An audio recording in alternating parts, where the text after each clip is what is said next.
Time for the 49ers Rush Podcast.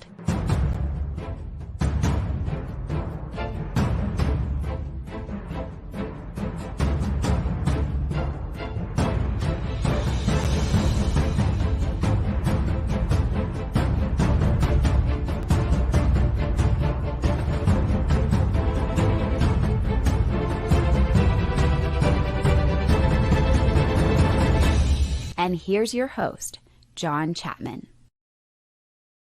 All right, ladies and gentlemen, are you ready for the flagship program that is the 49ers Rush Podcast? Our 49ers versus whomever preview and predictions. This week we got the Dolphins. This is a huge week. We're going to be covering a lot. History between the two programs, which is a lot. What the Dolphins do well on offense and bad, what they do well on defense and bad, special teams, keys to the game, bets of the week, predictions, and so much more. Have to give a shout out to the man himself, Coach Cruz, who helps with all the research on these projects that we do every week. Like, just to put this in perspective, we have 13 pages of notes. 13.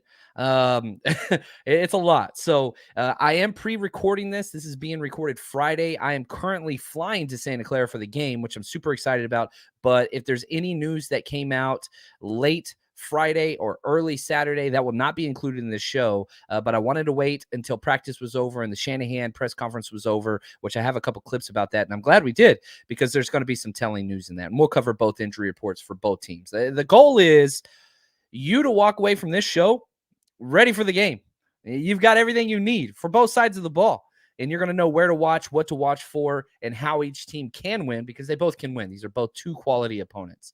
And, I mean, the storylines are just crazy. Mike McDaniel, beloved by everybody who's ever met him. The dude's great. He moves off, gets his first head coaching job, teacher versus the student. I don't know if you want to use that terminology too much, but that's kind of what we're looking at. And, you know, Tua, I think that's the number one thing is Tua took the next steps under Mike McDaniel in this offense. And so how much of that is for Tua? How much of that is, you know, Tyreek Hill? How much of that is, you know, just all those different things? Those are great questions. But can the 49ers defense end that? And Tua's been great, but the 49ers defense has been better. And so you have this clash, this matchup, and that's what everybody's focused on almost all week. This idea of, all right, you've got one of the best offenses, you got the best defense. Who's going to break? Somebody's got to give. And so that's one of the things I want to see. And on top of the 49ers having the best defense, they're getting one of their most important pieces back up front in the middle, and that's Eric Armstead. Big AA. I'm so excited about this. Really, really excited. Now, if we take a step back and look at where these two teams are respectively, 49ers are in first place of their division by a full game and tiebreaker. So really 2 games over the Seattle Seahawks. And the Dolphins, they're the 5th seed currently. But if they win, they would be in first place and number 2 seed in the AFC. So you're talking about 2, you know, juggernauts. And most of the questions that I get are people that are worried about the 49ers matching up against AFC teams. Well, here you go. This is your litmus test. You've got everything that you need to figure out. We're still 6 weeks out from the playoffs starting, and I fully do expect both these teams to be in the playoffs. But you get to see, are you ready? Do you have a ways to go still for both of these teams? Because this is a playoff caliber worthy matchup. Now, if we look at the Dolphins, they're 8-3 on the year. How'd they get there, right? So let's go in sequential order how they started. Beat the Patriots by 13. That's a huge win. Division rival. Beat the Ravens by 4. Beat the Bills by 2. By far their best matchup, week 3. Then they play the Bengals, and Tua gets the concussion. That's where all the bad things happen. They drop 3 in a row. They lose the Bengals by 12, Jets by 23, Vikings by 8. Tua comes back. They don't lose anymore. Beat the Steelers by 6, Lions by 4, Bears by 3, Browns by 22, Texans by 15. So they're on a 5-game win streak. Now, if you look at what it is they put up and allow, 19th in points allowed. There's 32 teams, 16th average. They're below average in defense. They're allowing 23.3 points per game, but 6th in points scored. If you look at yards, they're up there. You look at, we'll go through all that stuff. They're top notch. So they're giving up 23 points a game. They're scoring 25 points a game. And they seem to be clicking on all cylinders. 4 straight games scoring over 30 points. Now, if we look at them on a snap-by-snap basis from Pro Football Focus and how they measure team as a whole, offense as a whole, defense as a whole, special teams, Dolphins are 5th overall quality team, 4th on offense, 10th on defense.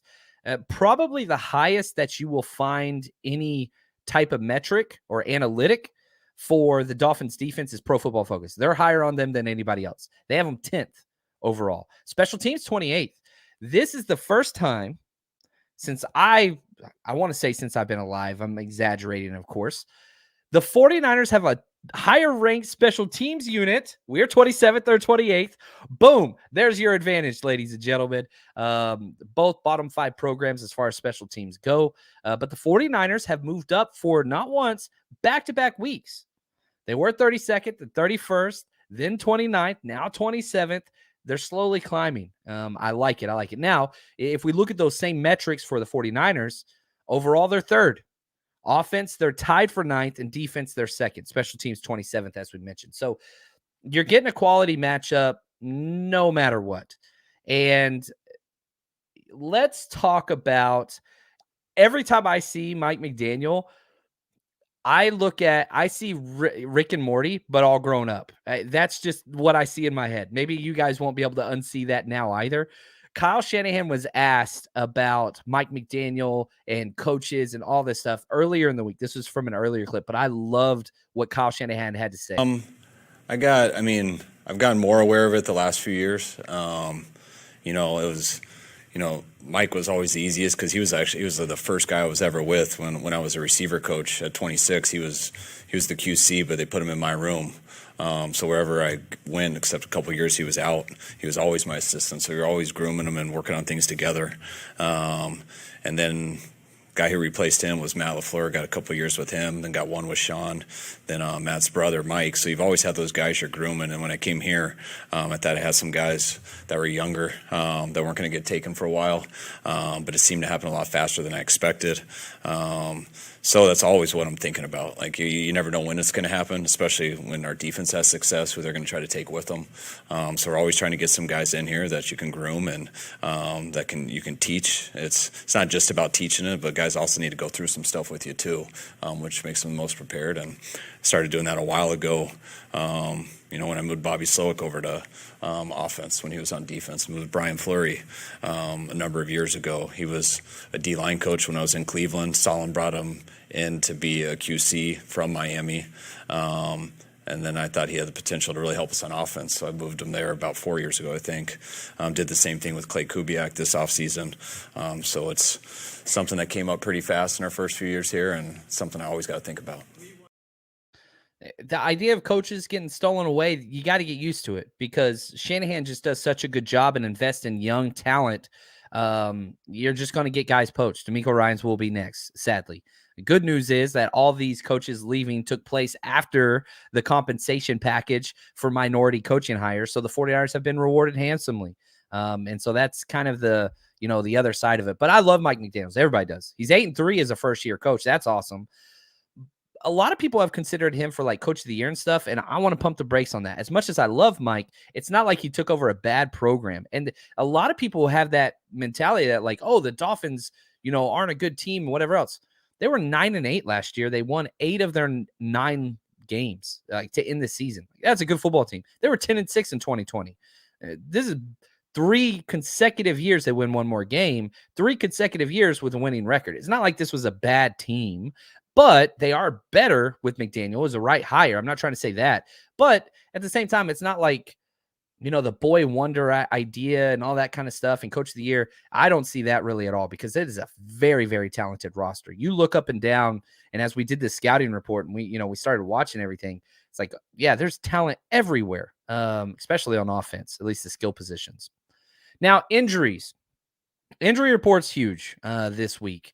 One, you're getting Eric Armstead back. Christian McCaffrey, weren't sure you're going to have him. He's full go, no injury designation whatsoever. But there are some other major issues. This is a clip from today's press conference, literally Friday's press conference with and we had a scare. We had a big scare. Questionable. Debo, questionable. Burford, questionable. Trent Williams, questionable. Go ahead. What happened with Trent? He was having back spasms. It's popped up this morning. Yes. Yeah. Yeah, he went on to say that, they didn't think it was a big deal. Chris Kusarik said, like, hey, that's just Forrester, sorry. Chris Forrester said, this is just a big man issue. They expect him to be just fine. You can only hope, but it's not a good sign. It's not a good sign. Now, if Trent cannot go, Colton McKivitz would step in. He is a more than capable backup, but nobody's Trent Williams, right? You want Trent Williams. You need Trent Williams. I'm thinking of like Colonel Nathan Jessup, like, I need you on that wall. You want me on that wall.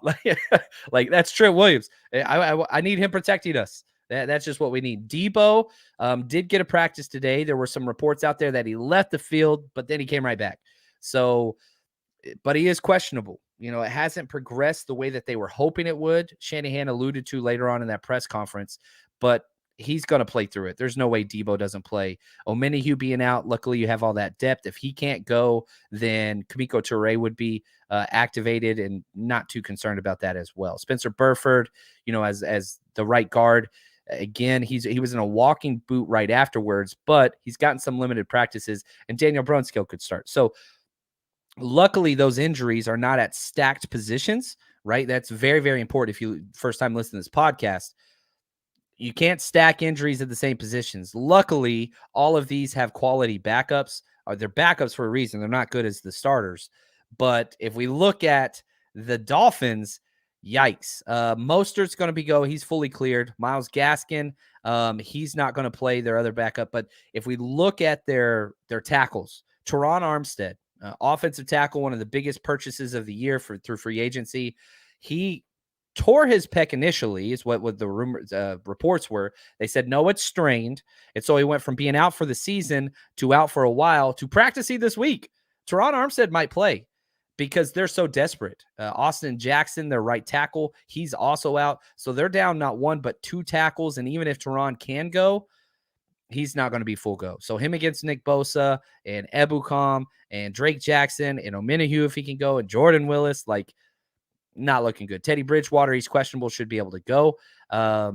Byron Jones, cornerback, he's out with an Achilles. Emmanuel Ogbah, another defensive end, he's on IR. Liam Eichenberg, another tackle, that would be their number 3. He's out as well. So very possible that the Dolphins can be without their number 1, 2, and 3 offensive tackle. And Brandon Jones, Longhorn, he's out as well. He's out for the rest of the year with his knee. They've got a lot of issues. They've got a lot of injuries. There's no doubt about it. So you hate that. You always hope you beat teams at their best. That's what you want.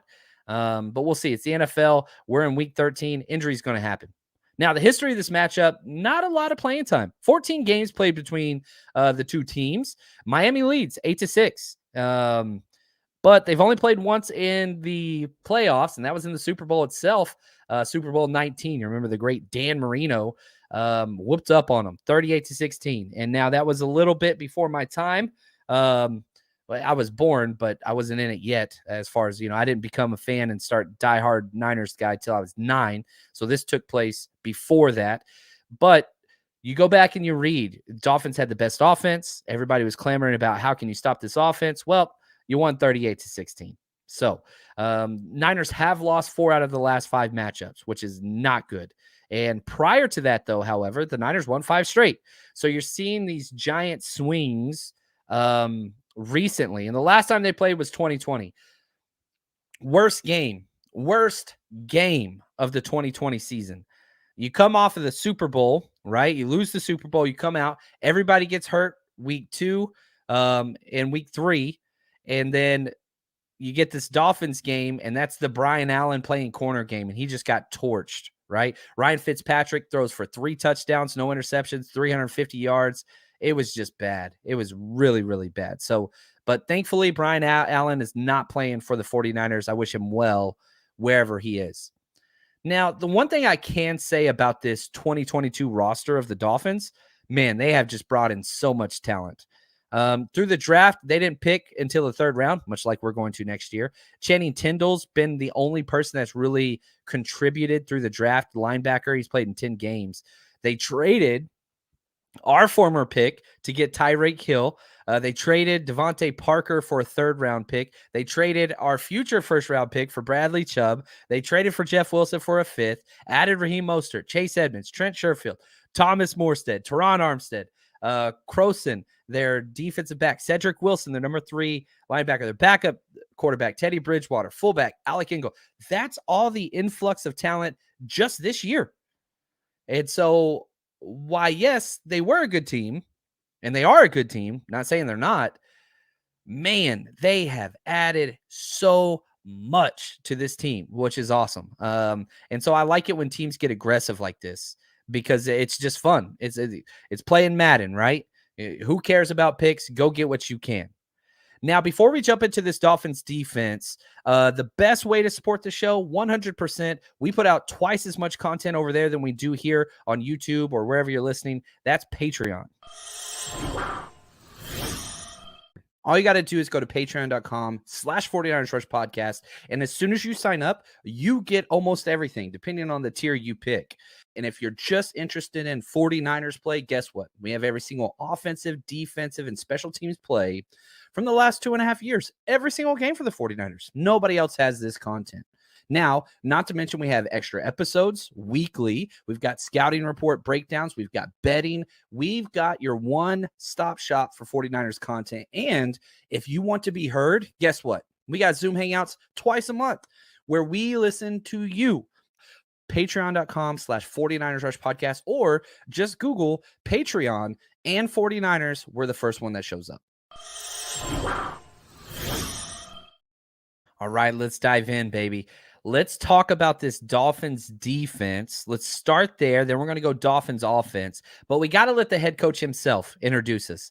Kyle Shanahan was asked, what comes to mind when you think about the Dolphins? It's what we expected. I mean, he's doing a great job with his personnel. I mean, those 2 receivers, the speed they have and the good football players they are, combined with the speed of Raheem and the way that quarterback's playing. I mean, Tua's playing at an extremely high level. He's been doing it since the preseason, big time in week 1, and hasn't fallen off at all. And they're doing a good job on defense too. So if we start with that offense, right, that he talked about, and they are good. Let's go through some of the ranks out of 32 teams. 9th in interceptions thrown. They've only thrown 7. Tua's only thrown 3. They protected the ball really well. 4th in touchdown passes. They've thrown 22. 13th in 3rd downs. 7th in red zones. When they get in there, they score touchdowns. 3rd in total yards. 386 yards per game is bananas. 2nd in passing yards. They throw for 291 a game. 6th in total points. 28th in rush yards. 2nd offense DVOA. And what that measures is each snap over expected value. They're 2nd. They're a very productive team. Now, strengths, it's very easy. You look at their wide receivers and their quarterback. Tyreek Hill, he is out of 120 wide receivers. He is ranked 1st on Pro Football Focus with a 92.1 grade. On his way to have literally a 2,000-yard receiving year if he keeps his pace. Waddle, he's the 10th out of 120. Tua, he's the 2nd highest rated quarterback. They're just really good. Skill-wise, now the weakness, very evident. You turn on that film, it's right up front. And if they're missing not only their 1st, 2nd, and 3rd tackle, it's going to be rough. And so if you look at the people that are going to be starting, you got Greg Little. He's got a 29.2 PFF grade, and Brandon Shell, 59.8. Not great. Bosa and the edges should be able to get pressure, and they should be able to do some great things. Their run game's not great. Mostert and Jeff Wilson are there. We know them. We love them. There's bulletin board material out there, all those things. But they haven't been great. They really haven't. They've both been banged up just last week. Mostert didn't even play. Jeff Wilson left the game for a while and came back. But they have not been great. The reason why this offense has been so successful is quick, deep passing. Quick, deep passing. Tua, just on balls that travel 20 or more air yards deep, Tua is completed 23 of 36. That's amazing. 6 touchdowns, 2 interceptions. That's amazing. He guns the ball. And it's not like they do play action a lot. They play action almost as much as anybody in the NFL. 43% of their passes come off play action. So the run game's not effective, but the play action game is. They freeze those linebackers, and this is their entire thing. These are their tendencies. This is hard to believe. I know, so make sure you're sitting down whenever you listen to this. Tua throws the ball over the middle more than Jimmy Garoppolo. It's close, but just think about how much Jimmy G throws it over the middle. 57% of every single pass attempt by Jimmy Garoppolo this year has been in between the middle of the field. 59% for Tua, more 2% more. That tells you right there, this entire matchup, it's going to be linebackers, it's going to be safeties. How can they steal the middle of the field, right?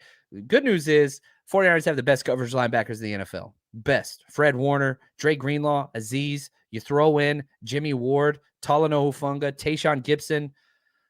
It's one of the strengths of this defense. So something's got to give because you've got the best defense, the best. And you've got the offense that's the best over the middle. It's going to be interesting. So if you're the Dolphins, you're telling yourself, we got to get the ball out quick, and we got to make them buy that we're going to run with their linebackers. If the Dolphins can start running the ball effectively, watch out. This game could get really, really bad. Not because of the run game, but because then the linebackers are going to sink on the play action. You're going to hit Tyreek Hill or Jalen Waddle right behind them.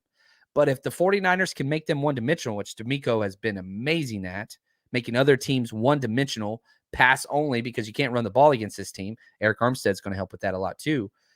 Then I don't care how good Tua is. I don't care how fast Tyreek and Waddle are. Don't care. Niners will win this game. So that's one of the many things that you got to watch for, because if these linebackers are able to sit in those passing lanes and you can get some pressure, this game could get ugly. Really, really could. But if they can't do those things, if you can't stop the run, if you don't get hits on Tua, and the linebackers have to respect the run game, then yeah, I could see them scoring another 30 points, similar to what we saw with Kansas City. But I don't think that's going to happen. I really, really don't. Now, defensively, let's flip it. Let's look at the other side. 29th. The Dolphins defense is 29th in red zone percentage.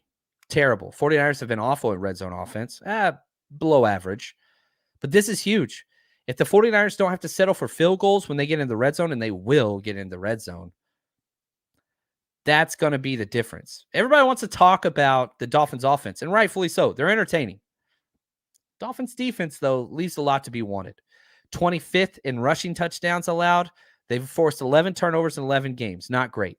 And this team is even, plus minus 0 on turnovers. They haven't taken more away. They haven't lost more. 49ers are pretty good at turnovers. 22nd in pass yards allowed. 17th in total yards allowed. 17th in yards per pass.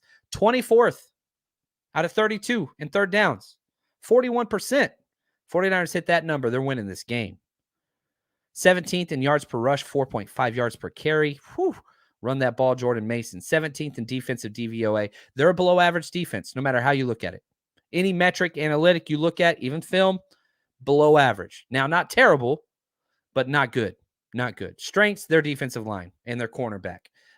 They have invested heavily in the defensive line. Big time. Traded at first for Bradley Chubb. We already played against him once this year for Denver.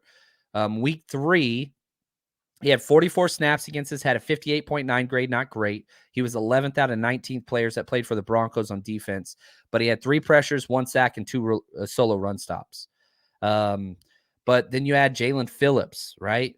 Ingram. You've got Christian Wilkins. Like, they've got talent defensively on that line, and then Xavier Howard. He is a great, great corner who hasn't been healthy, but you remember just 2 short years ago, he should have won Defensive Player of the Year. He got robbed, in my opinion. Weaknesses, the rest of the secondary. Holland's pretty good as a safety, but more run support. He's fast, very fast out of Oregon. But outside of him, there's not a Pro Football Focus score above 57. Eric Rowe, who's bounced around from Eagles to, Patriots to Miami. He's kind of been everywhere. He's going to be matching up against Kittle.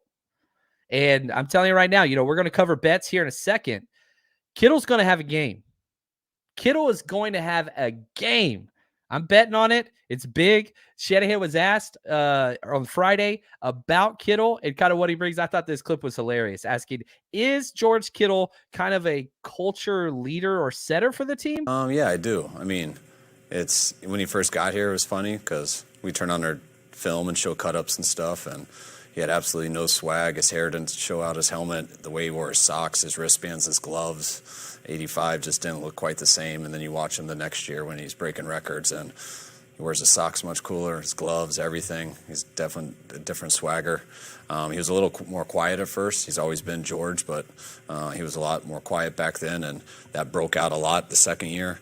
But he's been great. He's always upbeat. He's always the same. Probably the most positive guy we have on our team. I get on him for that sometimes. It's not everything is perfect, but that's how he lives his life, and that's why everyone likes having him around. Hey, you love it, man. Just positive, how he lives his life. He's come into it and just has been one of the best personalities across the NFL, not just the 49ers. Such a good dude. Now, okay, back to this Miami defense. What are their tendencies? They're blitz heavy. Versus Houston last week, 17 times. On average, usually 10 is the average per game. Versus Cleveland, 9. Versus the Bears, 21. Detroit, 15. Pittsburgh, 9. So they don't mind blitzing a lot. They really, really don't. So I'm not sure what they're going to do versus the 49ers offense, but I do not expect them just to sit back. I really, really don't. I think they're going to come, and they're going to see if they can get some success on there. So curious to see kind of how that looks and how that's going to go. Now, Coach does a great job. This is one of my favorite sections of the week, the interesting connections between players and coaches between the two teams. This is the longest list we've had all year. So, this matters to these two teams, and let's go through it. Jacob Eason, the third-string quarterback, Myles Gaskin, and Sullivan Ahmed, who used to be on the 49ers. They all played together at Washington. Mike McGlinchey, Aaron Banks, Durham Smythe, and Liam Eichenberg all played together at Notre Dame, all on the offensive line, too. Smythe was a tight end, but part of it. USC, we got Austin Jackson, Drake Jackson, Talanoa. University of Georgia, go Dogs. Charlie Warning, Channing Tindall, and Lamont Gilliard. Clemson, Christian Watkins, and Ray McLeod. LSU, TDP and Blake Ferguson. Ohio State, right? Blue blood programs. Nick Bosa and Jerome Baker. Oregon, Demo, Veron McKinney, and Javon Holland, who we already talked about, were all in secondary together. Penn State, Kevin Givens, Mike Gesicki. South Carolina, Debo and Brandon Shell, and Kinlaw, if you want to throw that in there. University of Texas, hook 'em, baby. Connor Williams, their guard, Hassan Ridgeway, Charles Omenihu, and Vanderbilt, the smart guys, Oren Burks and Trent Sherfield. So these guys know each other, and it means something to them. Not a division game, not even a conference game, but it's a test, and it's a test of friendship. You play with your old teammates. It's a big deal, man. It's a big deal. Now, before we get to our predictions and key matchups of the game, now it's time for our bets of the week with my bookie. You guys know what it is. It is winning season at my bookie. As always, if you want to enjoy the football games, 49ers, or just NFL, or really any sport in general, you can bet on anything over there. MyBookie.ag. We've been with them for years. Very trusted site. Get your money in, get your money out easily. And on top of that, all season, double deposit bonus. Whenever you first deposit your money, let's say you deposit $250, you get $500 credited to your account if you just use our promo code 49ERS, or scan this QR code right to the side of me if you're watching this on YouTube. And again, it just sets you up completely. My bookie is incredible. Bet with us. We're on Patreon. We share our bets every single week, all season long. So join us, mybookie.ag, promo code 49ers. Bet anytime, anywhere with MyBookie. All right, we got our bets of the week. Last week was great. We've been doing really, really well. I got a 3-team teaser plus 10 points. I'm taking the Jets over the Vikings plus 13 points on the Jets, so they can lose by almost 2 full touchdowns and still get paid. 49ers with the plus 10, they get 49ers plus 6, so you get basically a free touchdown. And I'm taking the Saints plus 13.5 versus the Bucks. That's our 3-team teaser. And again, I'm sticking with this bet. It has done us wonders this year. 49ers, they are minus a half a point in the third quarter only. So basically what happens is when the third quarter happens, if the 49ers outscore the Miami Dolphins at all in the third quarter, we get paid. Bet 5 to win 5. It's, plus 100 bet. I love that bet.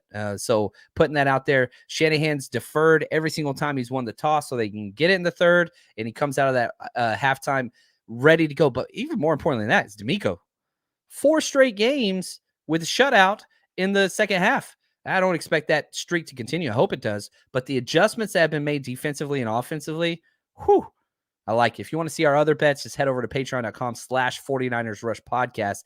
Now let's get to our predictions of the game. Miami is going to hit first, and I think that they're going to jump up to a little bit of lead, 10-0, 10-3, 10-7 along those lines. Very similar to what happened in the Cardinals game. And I think the 49ers fight back. I think the 49ers are the better team. I think the 49ers have more talent, maybe not at the receiver position, but it's not like Debo and Ayuk are slouches by any stretch. I think this is a Kittle game. And if you check our bets of the week, it will reflect that. I'm going pretty heavy on Kittle this week. I think him versus those linebackers and safeties, I'm excited about it. I've got him having 6 catches, 70 yards, and a touchdown this week, which would be huge. Defense wins championships, and I think defense is going to be the key to this game for the 49ers. I really, really do. Not that Miami's not going to, we're not going to shut them out or anything like that. That's not going to happen. But you're going to hit Tua, and that's not good for Miami. Their offensive line's a mess. I don't think they're going to be able to run against us. Mostert's my only concern, that he busts like a big play. Outside of that, not too worried. Really not worried too much at all about their running game.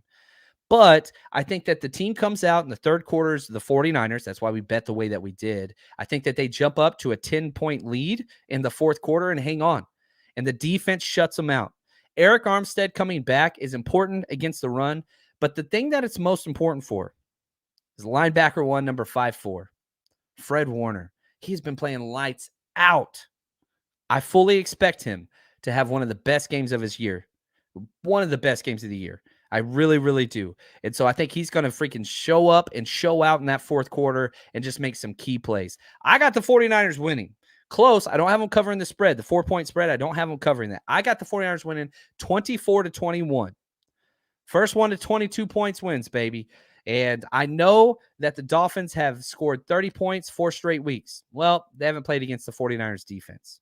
So I'll have to see what this is. This was fun. Hopefully you guys enjoyed it. Sorry, it's not a live show. I'm in an airplane right now as you are watching and or listening to this. But, man, we get this. And if you're in the area, you better come hang out with us. You better come say what's up. We're going to be partying with John Taylor and Eric Wright Saturday night at Mission Peak Sportsplex starting at 5. And then we're tailgating in blue lot number 1. Just look for that 49ers Rush flag. And if you want to join us, head over to 49ersrushroadtrip.com. We've already got stuff up for Seattle. We've already got stuff up for Vegas. Last 3 trips of the year, man. That's it. We've got Dolphins game. Then we've got the Seahawks Thursday trip. And then we've got New Year's at Vegas. That's it. That's all we got. And then playoffs, of course. We'll put that together whenever it comes. But hopefully you guys enjoyed this show. And if you did, like and subscribe. Until next time, appreciate you guys. And as always, stay strong, faithful.